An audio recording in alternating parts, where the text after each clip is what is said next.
students! Bon, aujourd'hui, on va essayer de résoudre cette question qui semble bugger beaucoup d'entre vous.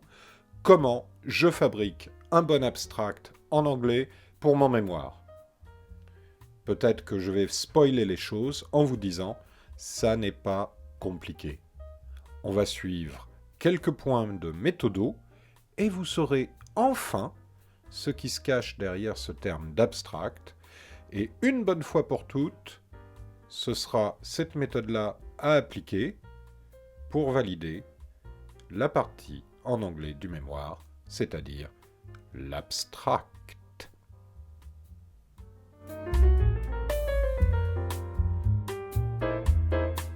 Alors, qui es-tu, cher abstract? Pourquoi est-ce que tu bugs autant les étudiants? Souvent, c'est parce que cet abstract, finalement, il est un petit peu abstrait.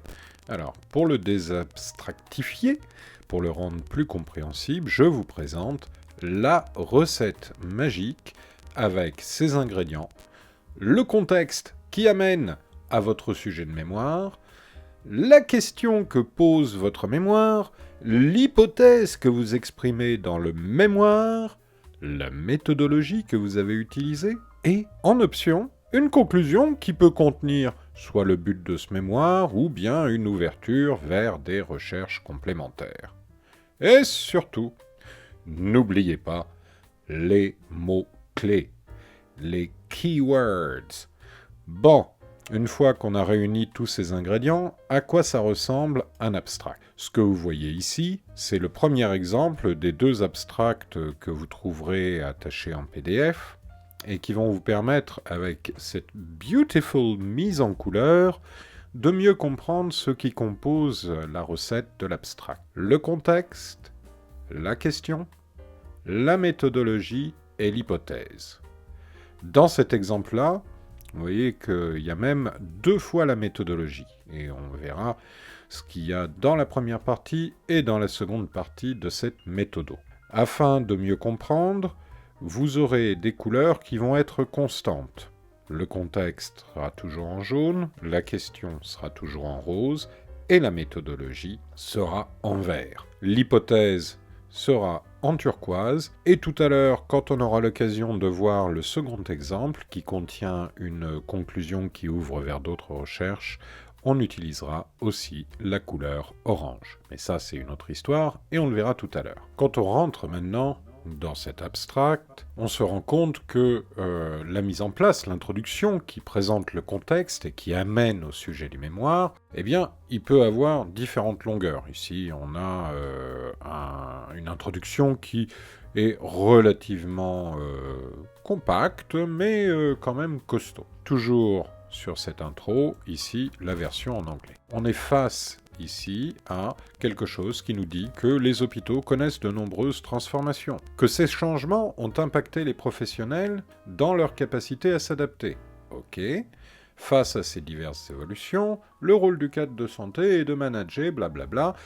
Et enfin, on nous dit que ce qui est important, c'est de le rendre autonome dans sa capacité à répondre aux besoins de santé. Tout ça, c'est lié à la thématique générale du mémoire, le changement organisationnel à l'hôpital, un défi managérial pour le cadre de santé. Ok. Donc, version française, version anglaise. On a posé le contexte. Tout de suite, je vous propose d'aller maintenant à la question. Dans un contexte de changement organisationnel, quelle méthode managériale a le plus d'impact pour favoriser la motivation d'une équipe soignante? In the context of organizational change, which managerial method has the biggest impact on the promotion of motivation in a health team? Sans plus attendre, une fois qu'on a posé la question, on bascule ensuite vers l'hypothèse. Donc là, l'auteur nous dit « Ces recherches nous conduisent à avancer l'hypothèse suivante ». Au moins, celui-ci a la politesse de nous dire qu'il nous amène sur son hypothèse. Mais rassurez-vous, on s'en rend facilement compte. Dans un contexte de changement organisationnel à l'hôpital, le cadre de santé, blablabla, favorise la motivation des soignants. Of course, la version in English. This research leads us to put forward the following hypothesis in the context of organizational change in the hospital. The healthcare manager, with situational management, support, promote the carer's motivation. C'est pas très compliqué jusqu'à présent. On a introduit le sujet, on a posé une question, on présente une hypothèse. Suit maintenant la partie méthodologique, la méthodologie que vous avez utilisée, que vous allez utiliser. Alors, suivant les personnes, suivant les situations, soit on va avoir des conduites d'entretien, soit on va avoir des enquêtes, soit ça va être des mix entre de la recherche documentaire, de la recherche en ligne, à la bibliothèque. Et puis, il peut y avoir des sondages, il peut y avoir des études, bref, toutes sortes d'éléments qui vous aident à fabriquer votre mémoire. Il peut même y avoir simplement l'expérience personnelle, l'expérience professionnelle, le vécu. Tous ces éléments-là, c'est des éléments de méthodologie, donc c'est à cet endroit-là qu'on en parle. Pour répondre à cette problématique, nous sommes appuyés sur un vécu professionnel, tombe bien, enrichi par la consultation d'ouvrages de référence portant sur le contexte hospitalier, puis nous avons analysé les concepts étudiant les théories du management. Ok, ce qui est intéressant dans cet abstract-là, c'est que lui, il ne se contente pas d'une seule méthodologie, puisque après la partie hypothèse, on retrouve la deuxième partie de la méthodo qui nous explique que, afin de répondre à cette hypothèse, nous avons réalisé une enquête par entretien semi-directif auprès d'infirmiers, d'aides-soignants et de cadres de santé. Donc là, c'est un abstract qui répond bien à la demande de l'abstract, qui met bien tous les ingrédients, même si les ingrédients ne sont pas forcément tous dans la continuité des uns des autres. La méthodologie peut figurer, comme c'est le cas ici, en deux parties. Et on retrouve bien ici aussi la version en anglais. Donc tout ça, si je résume et que je reviens à la présentation de notre abstract, on retrouve bien dans cet exemple 1 le contexte en jaune, la question en rose, la méthodologie en vert et l'hypothèse en bleu, gentiment turquoise.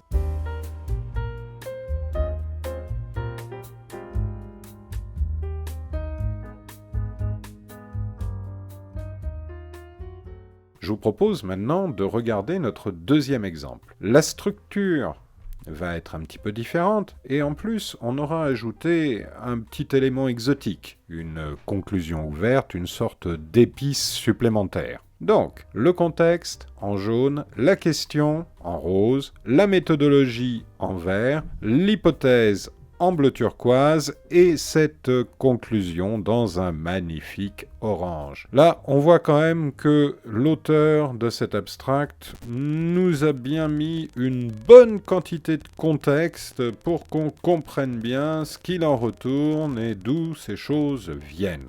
Son sujet est passionnant, le toucher en conscience dans le lien de confiance. Une petite remarque cependant, on est face ici à un abstract qui n'a pas encore été corrigé. Et après coup, évidemment, l'auteur a dû modifier le titre en anglais qui était un petit peu trop une traduction littérale du français. Pour rappel, je vous encourage à utiliser tout ce que vous pouvez utiliser pour essayer de basculer sur l'anglais. Mais attention, quand vous utilisez DeepL, quand vous utilisez ces outils de traduction en ligne, ne leur faites pas complètement confiance. Vous ne pouvez pas faire ce travail et balancer un abstract sans le faire relire soit à quelqu'un qui est carrément anglophone, ça c'est le luxe, ou bien déjà à le faire lire par quelqu'un qui a un bon niveau d'anglais. Parce que la difficulté, c'est que vous risquez de proposer au correcteur quelque chose qui sera simplement